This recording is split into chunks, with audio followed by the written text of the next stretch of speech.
गायत्री साधक मौनी बाबा की कहानी। यदि तात्विक दृष्टि से प्रत्येक साधना का विश्लेषण किया जाए तो ज्ञान होगा कि प्रत्येक साधना एक अद्भुत विज्ञान है और प्रत्येक साधक एक आध्यात्मिक वैज्ञानिक है। यदि मेरे इस कथन की सत्यता और प्रामाणिकता को परखना है तो आपको मौनी बाबा के बारे में जानना चाहिए। विंध्याचल की पर्वतमालाओं तथा मां विंध्यवासिनी के मंदिर के निकट ही मौनी बाबा की गुफा थी। वहां वह अपने 2 शिष्यों के साथ मां गायत्री की अखंड साधना में लीन थे। मां गायत्री की निरंतर साधना तथा गायत्री महामंत्र के जप और ध्यान के प्रभाव से उनका व्यक्तित्व सूर्य की तरह प्रखर तेज से आलोकित रहता था। वह एक ऐसे सिद्ध साधक थे जिनके पास विभिन्न सिद्धियां और विभूतियां सजा उपलब्ध थी। उनकी ख्याति दूर दूर तक फैली हुई थी, किंतु वह स्वामी जी मौन व्रत के कारण किसी से बातचीत नहीं करते थे। उन्होंने 40 वर्ष से मौन व्रत ले रखा था, इसलिए वे किसी से मिलते जुलते और बातचीत नहीं करते थे। हमेशा मौन रहने के कारण ही लोगों ने उन्हें मौनी बाबा कहना शुरू कर दिया था। जब भी उन्हें किसी वस्तु की आवश्यकता होती थी, वे संकेत देकर या जमीन पर लिखकर समझा देते थे। वैसे बाबाजी की जरूरतें कुछ खास नहीं थी। 2 अंगोछा और लंगोटी में काम चला लेते थे। भोजन में नीम, बेल और तुलसी पत्र पीसकर खा लेते थे। उनका जीवन पूरी तरह से एक तपस्वी का जीवन था। बाबाजी मौन भले ही रहते थे, लेकिन सबकी मनोकामनाएं पूर्ण करते थे। जो भी उनके पास आया कभी निराश होकर नहीं लौटता था, इसलिए सभी की उनके प्रति अटूट श्रद्धा थी। बाबा बड़े ही शांत, सौम्य और दूरदर्शी स्वभाव के थे। सूर्य सा तेज उनके मुखमंडल पर हमेशा दीप्तिमान रहता था। जिनको बाबा के आशीर्वाद से लाभ होता वह दूसरों को बताते थे। इससे दिन प्रतिदिन उनकी गुफा पर लोगों की भीड़ बढ़ने लगी, जिससे उनकी साधना में विघ्न में पड़ने लगा। लोगों की समस्याओं का कोई अंत नहीं, और फिर यदि कुछ ऐसा मिल जाए कि मस्तक नवाओ और समाधान पाओ, तो कौन चुकेगा। इसलिए बाबाजी ने नीचे वाली गुफा में अपने 2 शिष्यों को बिठा दिया और स्वयं ऊपर की गुफा में जाकर साधना करने लगे। मौनी बाबा के शिष्य भी कोई साधारण चेले तो थे नहीं। उन्हें भी बाबाजी की कृपा से सिद्धियां प्राप्त थी, इसलिए अब वही लोगों को आशीर्वाद देकर वहां से विदा कर देते थे।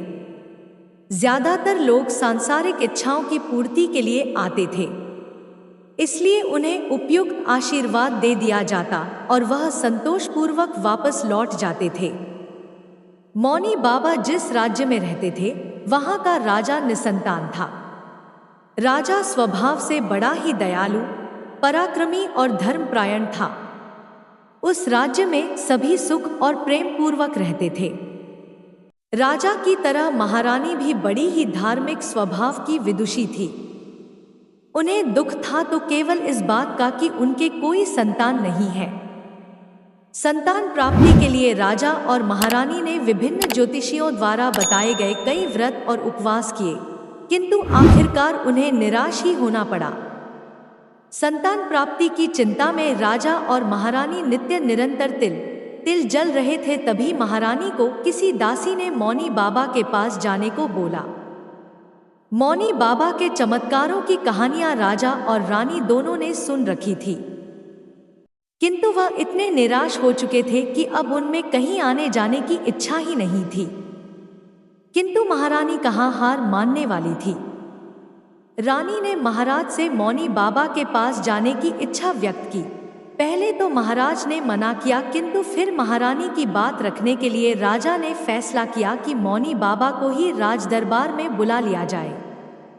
जब यह बात रानी को पता चली तो उन्होंने महाराज के निर्णय का विरोध करते हुए कहा, महाराज, याचक दाता के पास जाता है, न कि दाता याचक के पास आए। रानी की बात तर्कसंगत थी, अतः राजा मौनी बाबा के पास जाने के लिए सहमत हो गए। राजा ने सेना सजाने के आदेश दिया।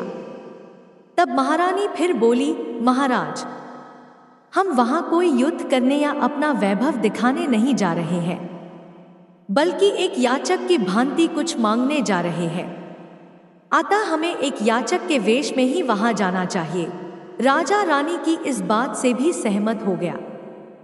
दूसरे ही दिन दोनों मौनी बाबा के तपस्थान की ओर चल दिए। विंध्याचल में बसे उस तपस्थान का वातावरण बड़ा ही सुरम्य, शांत और मनोरम था। निकट ही झरनों का कल और पक्षियों की चहचहाहट मधुर संगीत बिखेर रही थी। वहां दर्शनार्थी बाबा के शिष्यों से आशीर्वाद लेकर जा रहे थे। राजा और रानी दोनों ने बाबा के शिष्यों को प्रणाम किया और वहां बैठ गए। कुछ देर बाद रानी ने बाबा के दर्शनों की अभिलाषा व्यक्त की। अब तक बाबा के इन दोनों शिष्यों के अलावा ऊपर वाली गुफा ने कोई नहीं गया था, लेकिन आज पता नहीं क्यों बाबा के शिष्यों ने इन्हें नहीं रोका। राजा और रानी दोनों ने गुफा में प्रवेश कर गए। गुफा में बाबा के तप और शांति का अनुपम तेज बिखरा हुआ था। राजा ने इससे पहले ऐसा महान तपस्वी अब तक नहीं देखा था। रानी तो बाबा को देखते ही स्तब्ध रह गई। दोनों ने बाबा को दंडवत प्रणाम किया। बाबा ने अपना दाहिना हाथ उठा दिया। उन्होंने सोचा शायद बाबा मौन तोड़ेंगे, लेकिन बाबा कुछ नहीं बोले। वह काफी देर वहां बैठे रहे, लेकिन बाबा ने तो मौन व्रत धारण कर रखा था।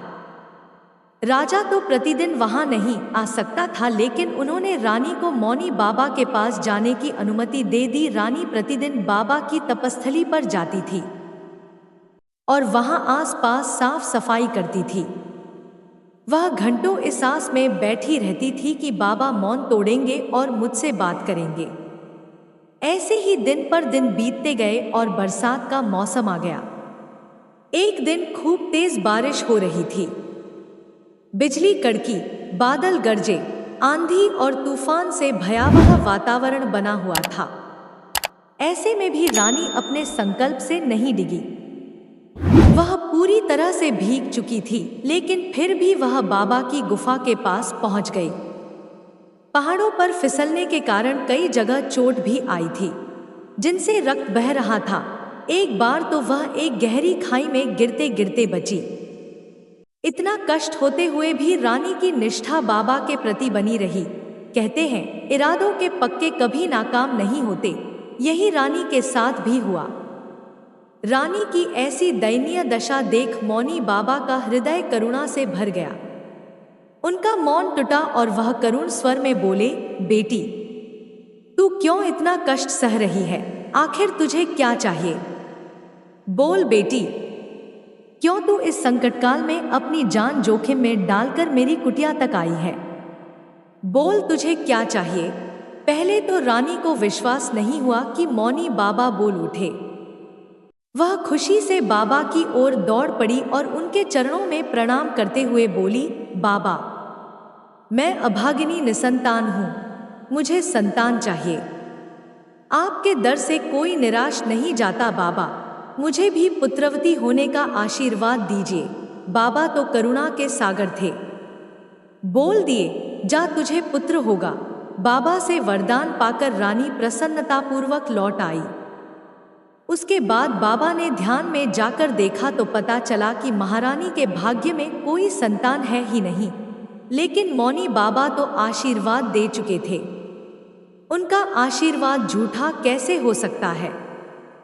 उसी क्षण उन्होंने निश्चय किया कि मैं स्वयं रानी की कोख में जन्म लूंगा। उन्होंने समाधि लगाई और प्राण त्याग दिए। दूसरे दिन जब महारानी बाबा के तपस्थान पर पहुंची तो बाबा का पार्थिव शरीर पड़ा था और दोनों शिष्य उनके अंतिम संस्कार की तैयारी कर रहे थे। रानी दुखी होकर लौट आई। मौनी बाबा के पुनर्जन्म की कथा। बाबा के आशीर्वाद के अनुसार कुछ दिनों बाद महारानी गर्भवती हो गई। राजमहल में चारों ओर खुशियों का माहौल छा गया और महाराज के नीरस जीवन में फिर से सरसता आ गई। यथासमय एक सुंदर राजकुमार ने जन्म लिया जो जन्म से ही मौन था। राजकुमार सभी तरह सुलक्षणों से युक्त था, किंतु वह कुछ भी बोलता नहीं था। राजा ने अनेकों वैद्य और ज्योतिषियों को बताया, लेकिन कोई भी राजकुमार से एक शब्द न कहला सके।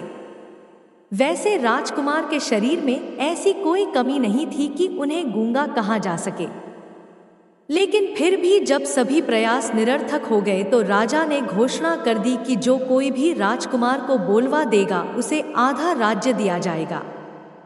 मेधावी राजकुमार ने कुछ ही समय में सारी विद्याएं सीख ली और सभी कलाएं सीख ली।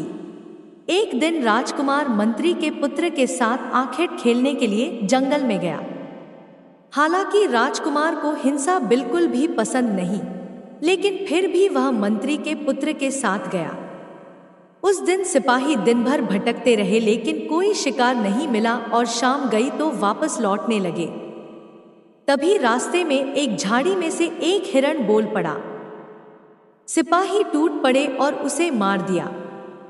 हिरण की दयनीय दशा देख राजकुमार का हृदय करुणा से भर गया और वह बोल उठे, तू क्यों बोला? आज तू नहीं बोलता तो बच जाता। हाय रे भाग्य! बिना सोचे विचारे बोलना भी कितना दुखमय हो सकता है। जब राजकुमार खुद से ये बात कर रहा था तभी मंत्री का लड़का उसके पास ही खड़ा था। वह राजकुमार के बोलने से अचंभित था। उसने तुरंत राजमहल जाकर राजकुमार के बोलने वाली घटना महाराज को कह सुनाई। पहले तो राजा को विश्वास नहीं हुआ, फिर उसने पूछा, क्या सच में राजकुमार बोलता है? राजा से झूठ बोलने की सजा तुम जानते हो ना? मंत्री का लड़का बोला, आप खुद ही राजकुमार से पूछकर देख लीजिए महाराज। प्रत्यक्ष को प्रमाण की क्या आवश्यकता? भरी सभा में राजकुमार को बुलाया गया। सभी को उत्साहित थे कि आज राजकुमार बोलेगा, लेकिन नहीं बोला तो मंत्री के पुत्र को फांसी की सजा होगी। राजकुमार आया और उसे बोलने के लिए कहा गया, लेकिन राजकुमार गूंगे की तरह ही खड़ा रहा। तब राजा को गुस्सा आया और उसने मंत्री के पुत्र को फांसी की सजा देने का आदेश दे दिया। राजा ने सोचा, यह आधे राज्य के लोग में आकर मुझे झूठ बोला है। जल्लाद आया और मंत्री पुत्र को फांसी होने ही वाली थी कि राजकुमार चिल्ला पड़ा, छोड़ दो उसे। राजकुमार के ये शब्द सुनकर सभी के चेहरे खिल उठे। इसके बाद राजकुमार ने अपने पूर्वजन्म की बात बताई। राजकुमार बोला, राजन, मैं विंध्याचल के पर्वतों में रहने वाला वही मौनी बाबा हूँ, जिसके पास आप और महारानी पुत्र प्राप्ति की कामना लेकर आए थे।